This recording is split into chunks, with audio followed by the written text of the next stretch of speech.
Anderson,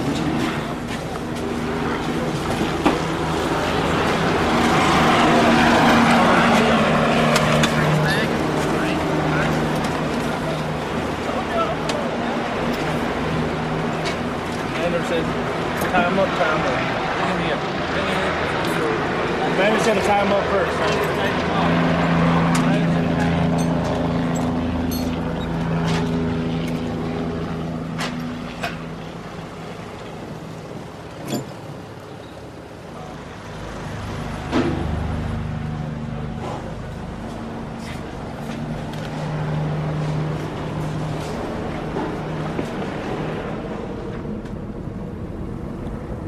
الحقيقة وضع الكيس بالرأس مو معناه أنه حرمانك من النظر فقط.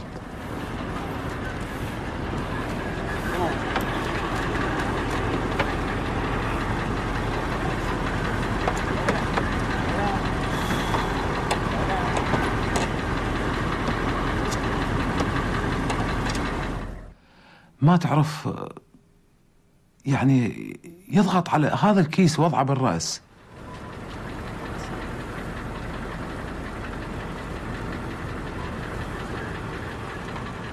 On n'a plus la notion du temps parce qu'on ne voit pas le jour. On ne sait pas quand c'est la nuit, on ne sait pas quand c'est le jour. On a juste l'horloge biologique qui nous dit à peu près on arrive vers le soir parce qu'on sent la fatigue arriver, ou on arrive le matin parce qu'on vient de se réveiller. Mais on ne sait pas.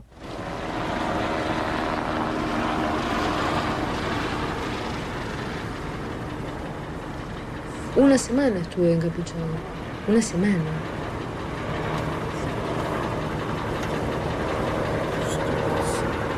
Te genera una sensación espacial de aislamiento muy grande, muy grande, y eso a la vez te genera una sensación de indefensión muy grande.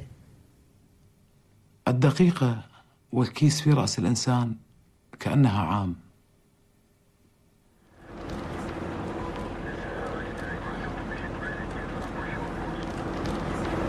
وضع الكيس بالرأس يثير عند الإنسان رعب.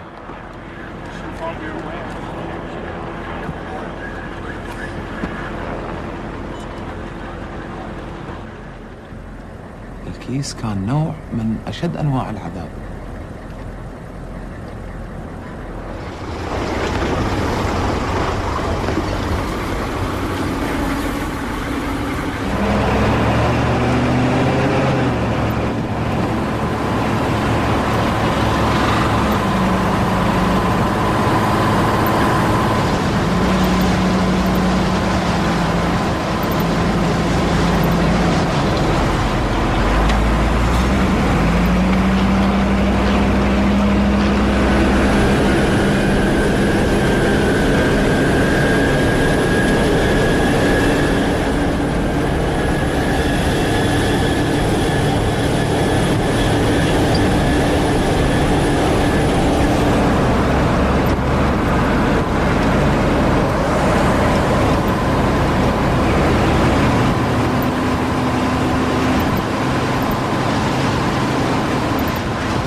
Pour les jeunes musulmans aujourd'hui, c'est assez difficile en France.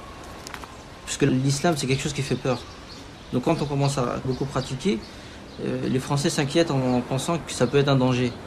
Qu'on peut facilement se radicaliser ou qu'on va être quelqu'un d'intolérant. Ils prennent vraiment la religion comme quelque chose de dangereux. Quand on sent qu'on est perçu de cette manière-là, on a tendance à se refermer sur soi-même. Je m'appelle Mourad Ben Chelali. Donc je suis né à Vénissieux, banlieue lyonnaise. Mes parents ils sont originaires d'Algérie. Ça fait à peu près 25 ans qu'ils sont sur Vénissieux. J'ai pas bougé quoi, j'ai toujours resté que là-bas.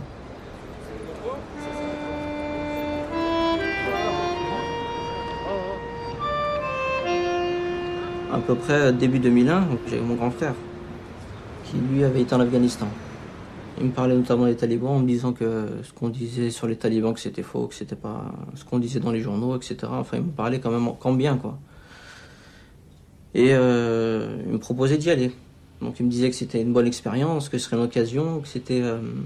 il me disait, moi j'y étais, il y a des amis qui s'occupent de toi là-bas, tu devrais faire comme moi.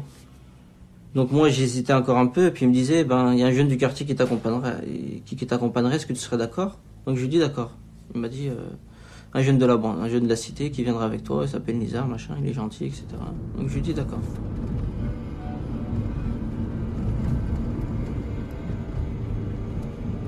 J'étais assez excité par ce voyage en me disant que c'était peut-être une aventure que je vivrais. J'avais jamais voyagé de ma vie. Donc on part en janvier 2001, tout est bien organisé. On va passer par Londres, on va passer par le Pakistan, puis jusqu'en Afghanistan de la même manière. Donc c'est pareil, c'est une personne qui vient nous chercher, qui nous héberge et qui nous accompagne jusqu'à la frontière. Donc là, on va arriver à Kandahar, et puis à Kandahar, pareil, c'est encore une espèce de maison aussi d'accueil. Donc il y aura à peu près 200-250 jeunes.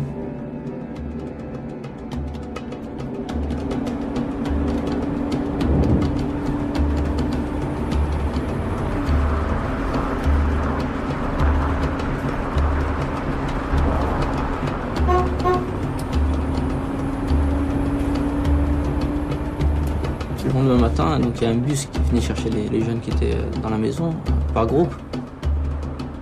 Là, on va faire à peu près 1h30 de route et puis on va arriver dans un camp.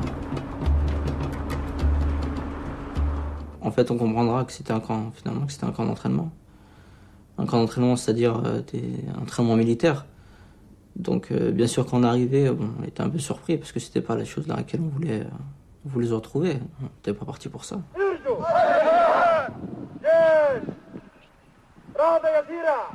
On trouvait ça inquiétant quand même. Je veux dire, des armes, machin, on s'est dit, bon, ça pourrait peut-être nous poser des problèmes pour plus tard, quoi. Mais le problème, ce qui se passait, c'est qu'à partir du moment où on mettait les pieds dans le camp, on ne pouvait plus en sortir sans avoir terminé la formation. C'est une formation de base qui durait 60 jours. Donc c'était une formation où on vous montrait tout ce qu'il y a. Les explosifs, les armes, la topographie, etc.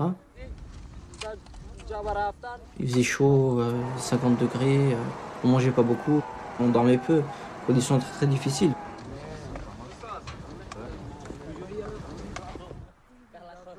Un après-midi, les entraîneurs nous expliquent qu'il y a une personne importante qui va venir, il faut l'accueillir, etc., etc. Donc préparez-vous. Et puis là, on voit débarquer comme ça 4 pick-up, puis des gardes du corps qui sortent des pick-up, il y en a à peu près une quinzaine, donc quelque chose d'impressionnant. Et puis là, c'est là que sort Ben Laden, Oussama Ben Laden.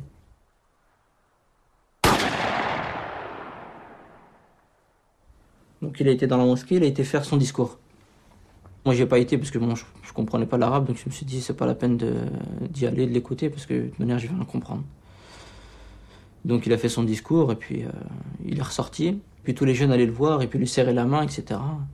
Donc moi par curiosité j'étais vers lui, puis je lui serrais la main comme tout le monde, je faisais comme tous les jeunes faisaient quoi. Et puis il est remonté avec ses gardes du corps, ils sont remontés dans les jeeps et puis ils sont repartis. Donc là, on est quelques jours avant, en septembre.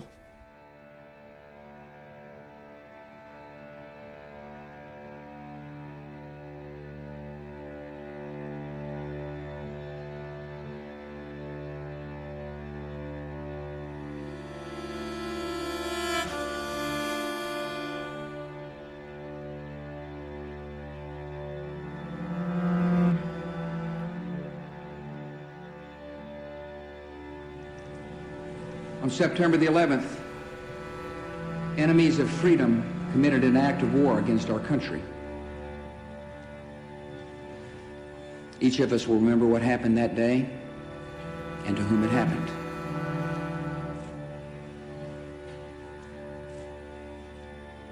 Some will remember an image of a fire or a story of rescue. Some will carry memories of a face and a voice gone forever.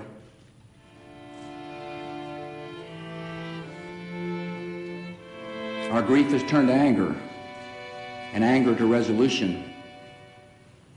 Whether we bring our enemies to justice or bring justice to our enemies, justice will be done.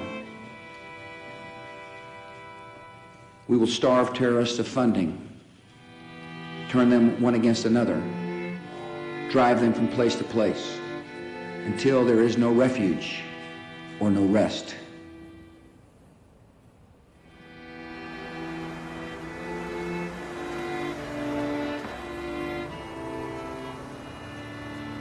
Initially, I was angry. Someone had attacked my country on our soil, and that will not be tolerated. I felt like I had to get back in the military.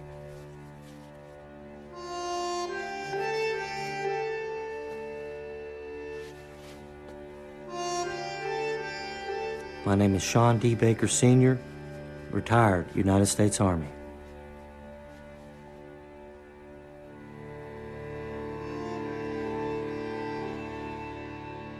12 September of 2002, they asked everyone to go into the classroom, and they asked for volunteers to transfer to the 438th MP Company, that they were more than likely deploying to Afghanistan.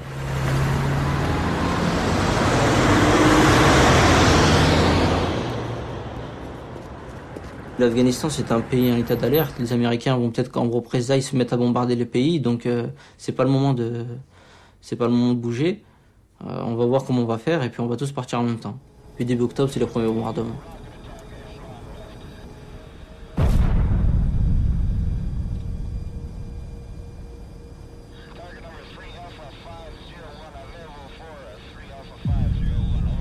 Il y avait une route principale pour aller vers le Pakistan.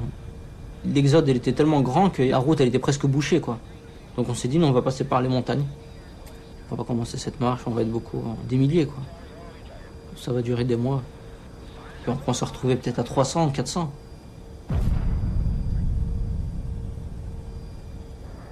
Donc on arrive mi-décembre dans un village à la frontière du Pakistan qui s'appelle Parachinar. Et puis ils vont appeler l'armée pakistanaise, et l'armée pakistanaise va encercler le village, et puis c'est là qu'ils vont venir nous capturer. Fin décembre, à peu près, je crois qu'on est le 30 décembre. On est monté dans les camions, pareil, attachés, ligotés, cagoulés, et puis on va arriver dans un aéroport militaire, l'aéroport de Kandahar. Et là, c'est là que les Américains sont là, et puis on va être livrés aux Américains. Ils sont armés, on entend des cris de partout, des insultes, des coups, du sang, parce qu'il y en a beaucoup qui étaient blessés, etc. Donc c'est la panique, c'est la terreur, c'est... je sais pas, c'est pareil, c'est tellement... Ça paraît tellement fou que le cerveau, c'est comme si on a l'impression que c'est un rêve, que c'est pas réel, que c'est pas la réalité. Une espèce d'euphorie comme ça où on avance comme ça, mais c'est le corps qui marche tout seul. En réalité, c'est comme si mon esprit il était ailleurs, comme si je reçois des coups, mais je sais pas, je suis déconnecté de la réalité, en fait.